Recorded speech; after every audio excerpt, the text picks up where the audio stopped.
Good morning friends. ഇന്നത്തെ വീഡിയോയിലേക്ക് എല്ലാവർക്കും സ്വാഗതം. ഇന്ന് ഞാൻ എടുക്കാൻ പോകുന്ന പാഠഭാഗം എന്ന് പറയുന്നത് ബൈസെക്ടേഴ്സ് ആണ്. നമ്മൾ മുന്നേ പഠിച്ചതാണ് എന്താണ് ബൈസെക്ടേഴ്സ് ഓഫ് എ ലൈൻ എന്നത്. ബൈസെക്ടേഴ്സ് ഓഫ് എ ലൈൻ എന്നതുകൊണ്ട് അർത്ഥമാക്കുന്നതെന്നാൽ അതായത് ഒരു ലൈനിൻ്റെ പകുതി എന്താണെന്നാണ്. അപ്പോൾ ഒരു ലൈനിൻ്റെ പകുതി വരയ്ക്കുന്നതിന് വേണ്ടിയിട്ട് നമ്മൾ എന്ത് ചെയ്യും? കറക്റ്റ് അളവൊന്നും അറിയില്ലെങ്കിൽ സ്കെയിലും കോമ്പസും ഉപയോഗിച്ച് എൻഡ് പോയിൻറ്റ്സിൽ നിന്ന് ഒരേ വൃത്തഭാഗങ്ങൾ മുകളിലേക്കും താഴേക്കും വരയ്ക്കുന്നുണ്ട്. അതേപോലെ തന്നെ അവ കൂട്ടിമുട്ടുന്ന പോയിൻ്റ് ഉണ്ട്, ഒരു പോയിൻ്റ് ഉണ്ട് കിട്ടും. ആ പോയിൻ്റ് മുകളിലും താഴെയായിട്ടുണ്ട്. അത് തമ്മിൽ യോജിപ്പിക്കുമ്പോൾ നമുക്ക് കിട്ടുന്നത് ആ ലൈനിൻ്റെ ഒരു പകുതിയായിരിക്കും. അതാണ് ബൈസെക്ടർ ഓഫ് എ ലൈൻ എന്ന് ഉദ്ദേശിക്കുന്നത്. അത് പെർപെൻഡിക്കുലറും ആയിരിക്കും. Perpendicular bisector of A line അത് നമ്മൾ പഠിച്ചു കഴിഞ്ഞു. ഇനി നമ്മൾ പഠിക്കാൻ പോകുന്നത് ഒരു ആംഗിളിൻ്റെ ബൈസെക്ടർ എങ്ങനെ വരയ്ക്കുക എന്നതാണ്. ഒരു ആംഗിളിൻ്റെ ബൈസെക്ടർ എങ്ങനെയായിരിക്കും വരയ്ക്കുക? അതാണ് നമുക്ക് കണ്ടുപിടിക്കേണ്ടത്. എന്താണ് ഒരു ആംഗിൾ? രണ്ട് ലൈനുകൾ തമ്മിൽ ഒരേ പോയിന്റിൽ നിന്നും സ്റ്റാർട്ട് ചെയ്യുന്നത്, ആ ഒരു രണ്ട് ഭാഗങ്ങൾ യോജിപ്പിക്കുന്ന ആ ഒരു ഗ്യാപ്പിനെയാണ് നമ്മൾ ആംഗിൾ എന്ന് പറയുന്നത്. ഇനി angle of A line angle വരയ്ക്കാൻ നമുക്ക് എല്ലാവർക്കും അറിയാം. ഇനി നമ്മൾ അതിൻ്റെ ബൈസെക്ടർ എങ്ങനെ വരയ്ക്കുമെന്ന് നോക്കാം. ആദ്യം ഒരു ആംഗിൾ ഡ്രോ ചെയ്യണം. ABC എന്ന ഒരു ആംഗിൾ. അതിൽ നിന്നും തുല്യ അകലത്തിൽ, അതായത് എന്ത് ചെയ്യണം?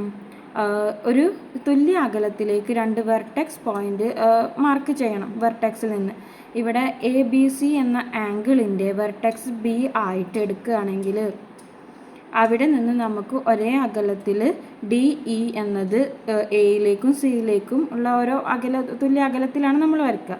അതിൽ നിന്നിട്ട് അത് യോജിപ്പിച്ച് കഴിഞ്ഞാൽ വീണ്ടും ഡിയും ഇയും യോജിപ്പിച്ച് കഴിഞ്ഞാൽ രണ്ട് വശങ്ങൾ തുല്യമായ ഒരു ത്രികോണം നമുക്ക് ലഭിക്കും. അതാണ് ഐസോസെലസ് ട്രയാങ്കിൾ. ഐസോസെലസ് ട്രയാങ്കിളിൻ്റെ പ്രത്യേകത എന്ന് വെച്ചാൽ അതിൻ്റെ ഒരു എൻഡിൽ നിന്ന് പെർപെൻഡിക്കുലർ വരച്ചു കഴിഞ്ഞു വെച്ചാൽ എന്ത് ചെയ്യും? അത് ആ ആംഗിളിനെ ബൈസെക്ട് ചെയ്യുമെന്ന് മുന്നത്തെ പാഠങ്ങളിൽ നമ്മൾ പഠിച്ചിട്ടുണ്ട്. അത് വെച്ചിട്ടാണ് നമ്മളിവിടെ ബൈസെക്ടർ ഓഫ് എൻ ആംഗിൾ എന്നത് പ്രോപ്പർട്ടി ചെയ്യുന്നത്. ഇതാണ് അതിൻ്റെ പിക്ചർ നമുക്ക് കാണാൻ സാധിക്കുന്നത്. ആദ്യം ഒരു ആംഗിൾ വരയ്ക്കുന്നു. ദെൻ അതിൻ്റെ ABC എന്ന ആംഗിൾ, അതിൽ നിന്ന് ബിയിൽ നിന്ന് എയിലേക്കുള്ള ഒരു ഭാഗത്ത് നമ്മൾ ഒരു വൃത്തഭാഗം വരച്ച് ഒരേ അകലത്തിൽ ഡിയും അതേപോലെ ബിയിൽ നിന്ന് സിയിലേക്കുള്ള അവിടെ ഒരു ഇയും ഒരേ അകലത്തിലാണ് വരയ്ക്കുന്നത്. അപ്പോൾ BEയും BDയും പറയുന്നത് തുല്യ നീളമായിരിക്കും. അതാണ് ഐസോസെലസ് ട്രയാങ്കിളിൻ്റെ തുല്യ നീളമുള്ള വശങ്ങൾ എന്ന് പറയുന്നത്. പിന്നെ നമ്മൾ ആ ബീൻ്റെ ബൈസെക്ടറാണ്, അതായത് ഒരു പെർപെൻഡിക്കുലർ വരയ്ക്കുകയാണ്. ബിയിൽ നിന്നിട്ട് ആ ഒരു DEൻ്റെ പെർപെൻഡിക്കുലർ DE എന്ന ലൈനിൻ്റെ പെർപെൻഡിക്കുലർ വരച്ച് അത് നീട്ടി വരച്ച് കഴിഞ്ഞു വെച്ചാൽ ബിയിൽ അപ്പോൾ നമുക്ക് കിട്ടുന്ന ആ B എന്ന കോണിനെ തുല്യ ഭാഗങ്ങളാക്കിയിട്ടാണ് കിട്ടുന്നത്. അതാണ് ആ കോണിൻ്റെ ബൈസെക്ടർ എന്ന് പറയുന്നത്. ഇനി ഒരു സിമ്പിൾ വേ കൂടിയുണ്ട് ഇത് വരയ്ക്കാനുള്ളത്. അതാണ് പറയുന്നത്. ആദ്യം നമുക്ക് എന്തായാലും വേണം? ഒരു റൂളറും വേണം, ഒരു കോമ്പസും വേണം. എന്നിട്ട് നമ്മൾ അതിൻ്റെ ബൈസെക്ടർ വരയ്ക്കുന്നതിന് വേണ്ടി PQR എന്ന കോൺ ആദ്യം നമ്മൾ വരയ്ക്കുന്നു. ഒരു ആംഗിൾ ബൈസെക്ടർ വരയ്ക്കാനാണ് നമ്മൾ ശ്രമിക്കുന്നത്.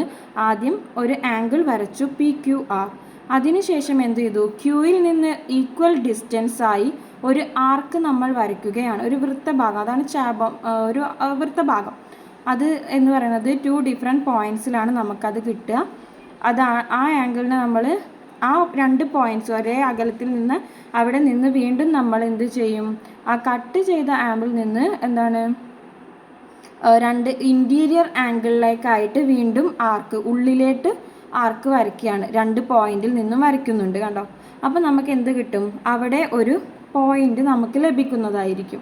ആ പോയിന്റും ക്യൂവും തമ്മിൽ യോജിപ്പിച്ച് വരയ്ക്കുക. റൂളർ ഉപയോഗിച്ച് നമ്മൾ അത് യോജിപ്പിച്ച് വരയ്ക്കുമ്പോൾ നമുക്ക് ഇൻ്റർസെക്റ്റ് ചെയ്യുന്ന arcs point where the arc intersect ചെയ്യുന്ന ആ പോയിന്റിൽ നിന്ന് ക്യൂയിലേക്ക് നീട്ടി വരയ്ക്കുമ്പോൾ ഒരു ലൈൻ കിട്ടുന്നുണ്ട്. അതാണ് നമ്മൾ എന്ത് ചെയ്യുന്നത്? This was drone through Q represent angle bisector of PQR. അതായത് PQRൻ്റെ ആംഗിൾ ബൈസെക്ടർ നമുക്ക് അങ്ങനെ വരയ്ക്കാവുന്നതാണ്. ഇനി അതേ രീതിയിൽ നമുക്ക് കുറേ പ്രോബ്ലംസൊക്കെ ചെയ്ത് നോക്കാം. അതായത് 37.5 ഡിഗ്രി ആംഗിൾ നമുക്ക് എങ്ങനെ വരയ്ക്കാൻ പറ്റും എന്ന് ചോദിച്ചു വെച്ചാൽ അതിൻ്റെ 2 മടങ്ങ് എടുക്കാം. അത് എത്രയായിരിക്കും?